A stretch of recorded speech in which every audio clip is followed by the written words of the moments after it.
تليفون هذا طيب، خلنا نخابر عليها ليه هسه ضايجين على التليفون.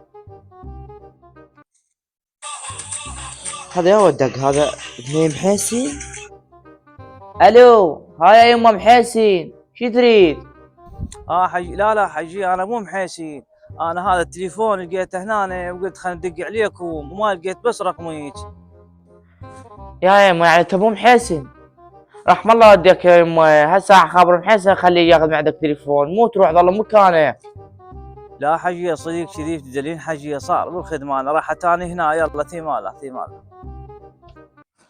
خلينا ندق على ابني محيسين خطيه، هسه قاعد يدور على تليفونه. شوف ولا واحد يعني، وين لسه؟ هاي الحجيه اتصلت عليه ردود هاي. الو، هاي يا يما محيسين، هذا واحد داق تليفونك، روح جيبه، هذا مبين عليه مو خوشات من الصوت، عرفته مبين عليه نغل، روح جيب تليفونك لا ياخذه. على والدي اللي يسوي زين بعد. صدق لو قالوا لا تسوي زين شر ما اجيك، والله بعد الا ما اعطيكم التليفون وانا عليكم.